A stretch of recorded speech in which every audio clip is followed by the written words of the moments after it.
Yazi angikaze ngiyenze i-photoshoot ye-Valentine, so the siye ngifuna ukuzama ukwenza i-photoshoot, so ngiyaqala ngiyaprepha. Enye into engizoyidinga for my photoshoot iyimbali eyibomvu, so ngathi ngeke imbali ziyabiza, so I might as well try and make my own. So ngifuna ukubona ukuthi ngiyezenzekeni, uma ngihluleka-ke sengingayithenga. Khamuke-ke nizobuka-ke ngenza imbali. Okay, uthatha i-ribbon lakho uligoqele lapha kwikhadoba senibonile, mase uyalisika side by side, and then-ke libe kanjena-ke yabo. Udinga ama-ribbon amaningi because ngifuna imbali enkulu engizothi uma ngiyiphethe nje cace ngampela yabo. Ngifuna iy'mbali ey'ningi ey'nkulu futhi. Okay, and then ulayisa ikhandlela lakho. You can even use i-gas lighter yakho ukushisa ama-side, and then ngisebenzisa into ye-tissue-ke as my stand yokukhanda i-rose. So la bese ngikhanda i-rose-ke bafethu, ngisebenzisa ufavorite wami i-glue gun-ke. Niyangazi ne-glue gun ahlukani, so la bese ngibona ukuthi kwenzakalani yabo. And then-ke ngazenza guys, ngisho lathi ngifuna ey'ningi, so bear with me. Ngifuna nje kucaca ukuthi yabo, hey ugeli. Okay, lana-ke bese ngenza the other one because nabo la eceleni sezikhona ezinye vele yabo. La bese ngizenzile, trust the process, ningakhulumi lutho, thulani ithi du. Funa nje ukunishaya ngenye into engaze niyicabangi. Okay, then ngathatha lento, angazi ukuthi igama layo, but abantu abenza flower arrangement bazoyazi ukuthi igama layo, because I needed iy'mbali zami ukuthi zime phela because ngemuva yabo isala zinembobo kanje, so ngidinga ukuthi zime. Ngathatha lento-ke and then ngafaka ama-sticks lawa, angisazi ukuthi ngiwabiza ngani. And then from there ngalentuza-ke ngafaka what you call i-glitter, and then ngase ngafaka i-glue eceleni. And then from i-glue-ke ngathatha imbali yami ngayigqisha kwi-glue ukuze izoba no-glitter because ufuna imbali eyishayinayo.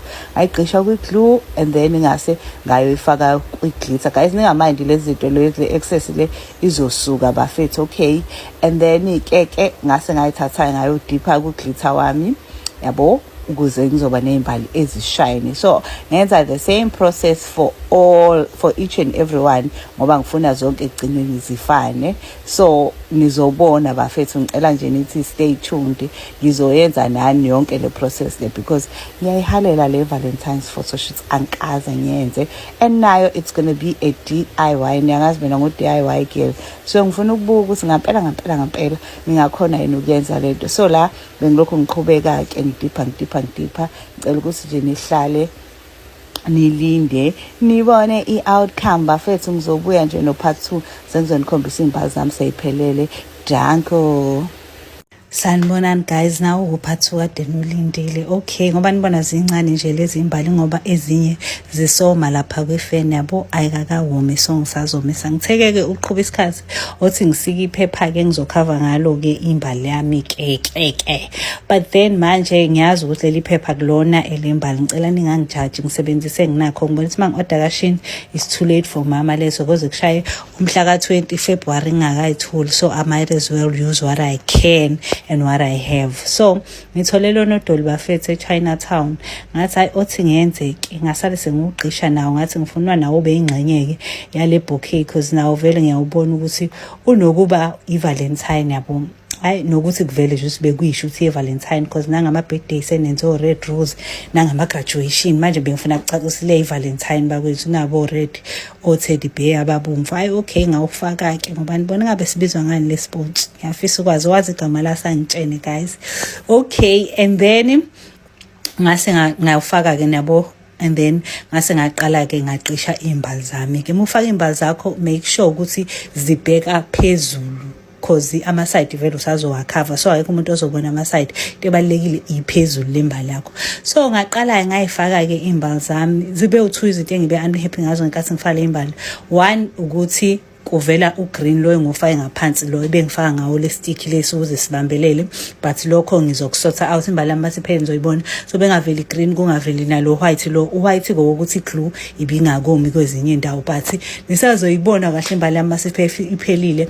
Kodwa nje so far ngihappy ngendlela imbali yami eyiyona bafethu, okusho ukuthi sesizoba no part 3 because kumele ngi-add mhlambe enye ibhantshi engaka ukuze ngiyithole lento engifuna, because ngifuna ukuyi-achieve lento le engiyifunayo. So ugreen sobe singasenawo, lo white we glue uzobe ungasekho mangabe sesiqedela ibouquet yethu. Thank you so much, bye.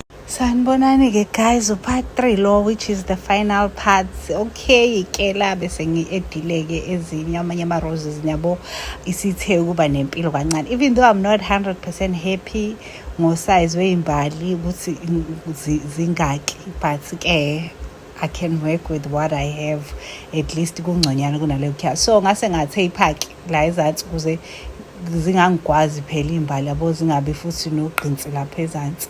So ngazama ukuthi ngiyibambe ukuthi zibe into eyodwa ehlangene, zibe imbumba. So lana-ke bengiyicovered. Lana-ke bese ngiqeda bafethu ngoba nibona necamera-ke ibuyizenzela into zayo. Okay, bese ngiqeda la and then ngathatha iphepha lami. This was a very tricky part. Iyona part nje engekho 100% happy ngayo, kodwa ngi-happy ke phela cause kubuka ifront. And then ngathatha usilver wami nizoyibonayo i-final product. Okay, yanginyisa-ke le part guys, cause iphepha lami kahle kahle akulona lokukhava imbali. So I had to ukuthi ngizame ukusebenza ngalokho enginakho. Ngaqala-ke ngastika-ke bengistika nge-sticky tape ngapha, ngiyayihlephulela ingcona le ene-holder cause uyakwazi ukuhlephula kahle. Ngiyashutha ngapha, ngiyahlephula ngapha, ngiyastika ngapha. Okay, this was the process-ke bafethu. Yabo nje kuba umsebenzi nyana-ke nje lokhu, angifuna uqamba amanga and kunesidinga ukukwenza just because khona bengingacabangelanga nje aze ngiplan into nje engivele ngayenza. So kuwe kwathi ukungishikilisa kancane, kodwa-ke niyangazi ngigcine ngikwazile ukukwenza.